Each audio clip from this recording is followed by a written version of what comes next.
Oke. Oke baik teman-teman, sekarang saya berada di Koperasi Swastisari yang merupakan koperasi kredit provinsi yang membuka cabang di Kabupaten Ngada. Kita mungkin bisa masuk langsung saja ke dalam. Oke, mari kita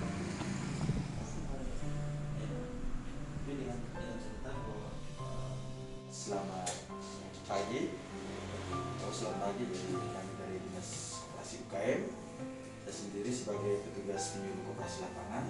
Jadi maksud tujuan kami di sini mungkin meminta waktu untuk wawancara terkait profil koperasi, usaha, identitas, terus anggota, terus produk-produk yang selama ini menjadi produk utama di koperasi ini. Mungkin Pak bisa kasih gambaran yang pertama kaitan dengan profil koperasi sehingga saat ini ada.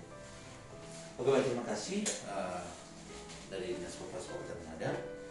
Baik, memang Koperasi Swastisari hadir di Ngada ini kurang lebih sudah 2,5 tahun usaha.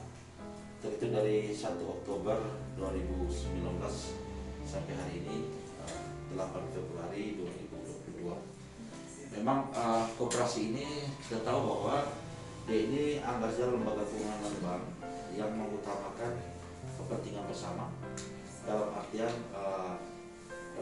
bahwa semua susah yang lainnya ikut susah, dalam hal ini saling membantu satu dengan yang lain. Koperasi ini yang memang yang paling diutamakan adalah asas kekeluargaan, tetapi nilai tolong menolong menjadi tujuan utama, dan nilai gotong royong juga yang menjadi tujuan yang sangat melekat pada diri setiap anggota dimanapun mereka berada. Memang program Komisarisari di cabang Jawa banyak hal yang akan kami lakukan dengan keanggotaan kami yang sampai hari ini sudah di jumlah 1.504 orang, dengan beberapa persentase hampir 80% itu adalah petani. Petani ya, 80%. Jadi dari 1.084 orang ini 80%-nya petani ya Pak? Ya, Oke. ya. Petani. Oke. Dari 1.500 orang ini 80%-nya petani, 10%-nya adalah pegawai negeri, dan yang lainnya itu 10% adalah wira swasta. Dalam hal ini pedagang, sopir,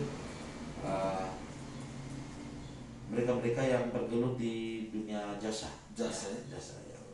Dunia jasa yang kerjasama dengan Swastisari dalam hal pinjaman yang merupakan tujuan utama dari koperasi pada umumnya adalah jual beli uang, atau dalam hal ini yang dikenal dengan istilah simpan pinjam. Ya. Jadi Pak Us, oke baik. Mungkin kira-kira produk yang diunggulkan di KSP Swastisari ini kira-kira produk apa yang lebih sering anggota? Kalau produk kami di Swastisari ini ada yang produk non saham, ada yang produk saham. Tapi kalau untuk produk saham, saya rasa semua anggota harus memiliki. Tapi produk-produk non saham ini adalah suatu trik yang dibuat oleh lembaga keuangan untuk mendapatkan atau untuk membeli uang dari anggota yang sudah bergabung menjadi anggota pada umumnya. Misalkan produk Sibuhar ini sangat diminati oleh anggota kami yang ada di cabang Jawa. Dalam hal ini Sibuhar ini seperti kita membuka rekening bank, kapan saja kita simpan, kapan saja kita ambil, dengan suku bunga yang sangat bagus, yaitu 3% per tahun atau 0,25% per bulan. Ya. Dan yang kedua itu produk simpanan pendidikan, itu juga diminati oleh para anggota. Dan juga yang membuka simpanan ini bukan selamanya anggota, anak-anak kecil saja yang berusia 0 bulan sampai dengan sampai dengan perguruan tinggi, itu mereka juga punya kesempatan untuk membuka produk simpanan pendidikan ini, karena memang ini sangat penting untuk perjalanan hidup anak-anak kita berkaitan dengan dunia pendidikan. Karena pola yang diambil sekarang jangan samakan lagi dengan pola yang dulu yang sudah dilalui oleh para pendahulu kita, para orang tua kita, di mana ketika anak membutuhkan uang sekolah harus pinjam dari rumah ke rumah, atau mungkin dari rentenir atau koperasi harian, yang bisa membuat rasa lebih sulit dalam membiayai anak-anak mereka ketika sudah menginjak di bangku pendidikan. Oke. Kaitan kami sebagai petugas penyuluh koperasi lapangan, dan sejauh pandangan Pak Us sebagai pimpinan cabang, kira-kira bagaimana? Mungkin saya minta tanggapan. Kalau untuk para pengurus kami, semuanya dengan latar belakang pendidikan yang bervariasi.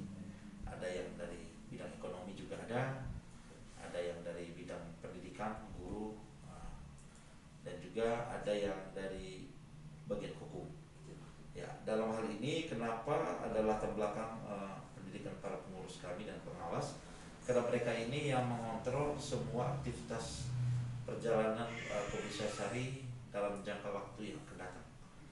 Misalkan pengawas, kalau misalnya seorang pengawas, yang pertama dia harus mengerti yang namanya pembukuan, sistem pembukuan, dan yang kedua ketika mungkin terjadi fraud yang dilakukan oleh para karyawan, itu kan harus menuju ke ranah hukum. Di situ adalah ada bidang-bidang hukum yang setidaknya para pengurus dan pengawas kami mendalami soal basic dari pendidikan mereka.